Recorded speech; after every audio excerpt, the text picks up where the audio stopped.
Quelle est notre attitude devant Dieu? Comment est notre attitude devant Dieu?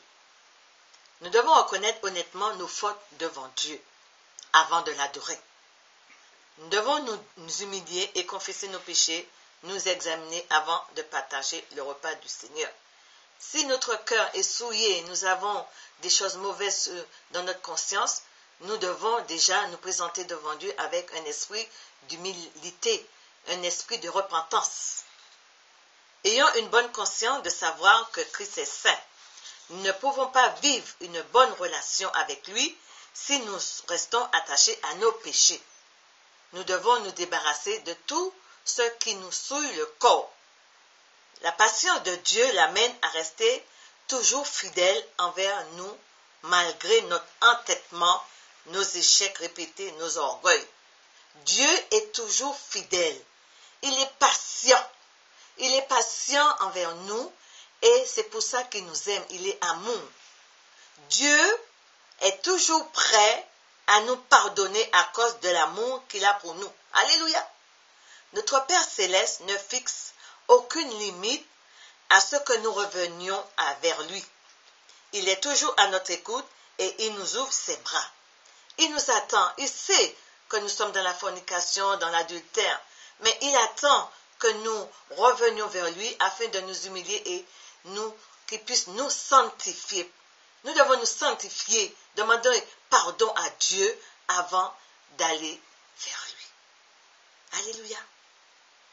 C'est à nous de changer d'attitude et de reconnaître nos fautes et de revenir vers lui avec une conscience sincère, je dis bien, avec une conscience sincère, car il est toujours le même, il n'a pas changé. Dieu est le Dieu de pardon. Il est le Dieu du pardon. Le péché ne doit pas nous éloigner de Dieu. Que nous puissions dire, Père, tu es le Dieu de la grâce et de la compassion. Oui, Dieu nous fait grâce. Il est celui qui pardonne. Quel que soit ton état, quel que soit ce que tu as fait, viens vers lui avec un cœur repentant. Si nous avons beaucoup de difficultés dans notre vie, sachons que Dieu est toujours là pour nous aider. Mais ce qu'il nous demande, c'est de changer notre façon de vivre, notre comportement, notre attitude vis-à-vis de ceux qui nous entourent. N'oublions pas que nous sommes les enfants de la lumière et que ceux qui nous entourent doivent voir notre bon comportement. Que l'amour de Christ et sa lumière brillent toujours en nous. Alléluia! Afin que nous voyions notre situation changer. Des fois, nous nous disons, oh, ça ne va pas. Pourquoi ça ne va pas? Pourquoi il y a des problèmes? Parce que nous devons regarder notre état d'âme. Nous devons nous consulter pour savoir pourquoi ça ne va pas dans notre vie. Si nous avons des fois des blocages dans notre vie, c'est parce qu'il y a des choses qui attristent le Saint-Esprit et le Saint-Esprit nous avertit que ce que nous avons n'est pas bon en nous. Alléluia! Nous devons avoir une bonne conscience devant l'Éternel. En regardant la vie de certains chrétiens, considérons-nous notre propre vie comme étant un bienfait que notre Dieu nous accorde. Certains chrétiens font du n'importe quoi. Mais nous ne devons pas regarder à ce qu'ils font, mais nous devons regarder à Christ. Christ nous demande de revenir avec un esprit de repentance. Nous devons penser que Christ, il est saint et que nous devons vivre comme lui, il veut. La fornication, l'adultère, le péché, tout cela, Dieu le bannit. Dieu n'aime pas l'adultère. Dieu n'aime pas la fornication. Est-ce que nous pensons que nous pouvons avoir une vie agréable avec Dieu et que nous pouvons recevoir tout de lui? Réfléchissons. Toi qui es chrétien, toi qui es chrétienne, pourquoi aller ailleurs? Pourquoi dans la fornication? Pourquoi dans l'adultère? Dieu n'aime pas l'adultère. Il faut que nous ayons une conscience tranquille, nous qui sommes enfants de Dieu. Marcher dans la droiture. Dieu nous appelle à la repentance, à la sanctification. Sanctifiez-vous, dit l'Éternel. Éloignons-nous du péché. Éloignons-nous de ceux qui nous empêchent de recevoir la bénédiction de Dieu. Éloignons-nous de ceux qui nous empêchent de voir la grâce de Dieu. Éloignons-nous de ceux qui nous empêchent d'entendre la voix de Dieu. Nous sommes malades, nous avons des maladies, nous ne sommes pas guéris. Pourquoi? Parce que le péché est en nous. Notre relation avec Christ doit être sincère. Parfois, nous considérons les bénédictions divines comme un dû et nous oublions celui qui nous l'accorde. Dieu ne nous doit rien. Dieu est celui qui donne. Il donne s'il en a envie. Il donne s'il en a envie. Mais pour cela, pour recevoir de Dieu, il faut que nous soyons dans la vérité et que nous soyons dans la droiture. Alléluia. Nous sommes tentés à rechercher la sécurité sur l'homme au lieu de nous appuyer et de nous soumettre à Christ. Qu'est-ce que l'homme pour que tu t'appuies sur lui? L'homme n'est rien. En voyant le comportement de certains païens, considérons notre propre vie, examinons-nous, voyons si notre comportement est digne de chrétiens. Au lieu de critiquer, de juger les autres, examinons-nous déjà d'abord. Les bienfaits de Dieu nous poussent-ils à la reconnaissance et à l'intimité avec lui?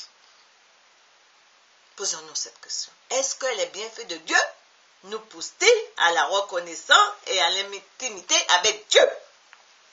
Les bienfaits de Dieu nous amènent-ils à oublier et à penser que nous pouvons mener une vie de débauche et que nous ayons une mauvaise attitude vis-à-vis de son Fils?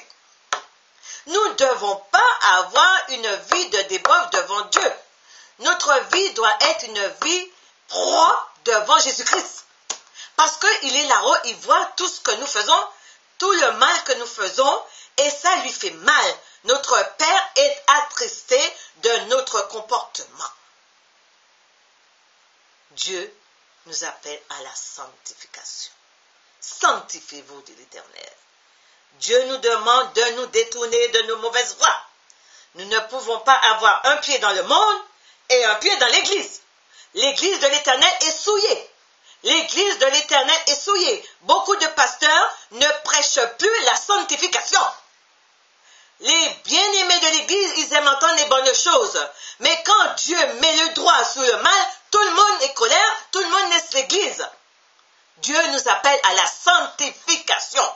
Dieu est un Dieu d'ordre, un Dieu propre, et son Église ne doit pas être souillée. Dieu nous dit encore, nous sommes avec le monde, mais nous ne lui appartenons pas. Attention, nous vivons dans le monde, nous marchons, nous travaillons avec les gens du monde, mais les gens du monde doivent voir en nous quelque chose de différent. Alléluia. Ils doivent voir notre comportement bien propre, bien saillant, pour dire, mais toi, ma voisine, tu as quelque chose en toi que je n'ai pas. Et à ce moment-là, nous lui dirons, mais tu sais, moi j'ai Jésus dans ma vie. Pour que tu sois comme moi, il faut que tu donnes ta vie à Jésus. Jésus m'a changé, Jésus m'a lavé, Jésus m'a purifié, il m'a donné une robe blanche. Alors donne ta vie à Jésus. Nous devons avoir un comportement digne de Dieu. Non, nous marchons comme les gens du monde. Et ça ne plaît pas à l'Éternel. Dieu nous a éloignés de tout ce qui pourrait nous détruire. Que peut vous donner le monde, dit le Seigneur? Examinez-vous et revenez de vos mauvaises voies. Ne laissez pas l'amour du monde vous étouffer. Ayez en vous l'amour puissant de Jésus-Christ. Alléluia. Que notre attitude soit identique à celle de Jésus, dit Philippiens, chapitre 2, verset 5. Que notre attitude soit identique à celle de Jésus-Christ. Nous devons nous examiner et voir ce qui ne va pas en nous. Premièrement, notre caractère. Nous avons des mauvaises. Notre caractère, il est mauvais. Notre langage est mauvais. Pourquoi? Parce que nous parlons comme les gens du monde. Nous disons tout, des injures, comme les gens du monde. Dieu aime la droiture. Dieu aime les choses bonnes, la droiture. Il y a beaucoup de choses en nous qui ne plaisent pas à Dieu. Que nous soyons vrais et sincères devant Dieu et aussi devant ceux qui nous entourent. Dieu n'aime pas l'hypocrisie. Nous sommes entourés d'hypocrites. Dieu connaît les cœurs. Il sait que le cœur de l'homme est mauvais. Dieu n'aime pas l'hypocrisie.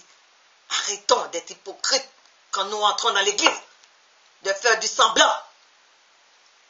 Il n'y a pas un seul juste, dit l'Éternel. Pas un seul. Nul n'est intelligent. Nul ne cherche Dieu. Tous sont égarés. Tous sont pervertis. Il n'en est aucun qui fasse le bien. Pas même un seul, nous dit Romains, chapitre 3, versets 10 à 12. Pas un seul juste.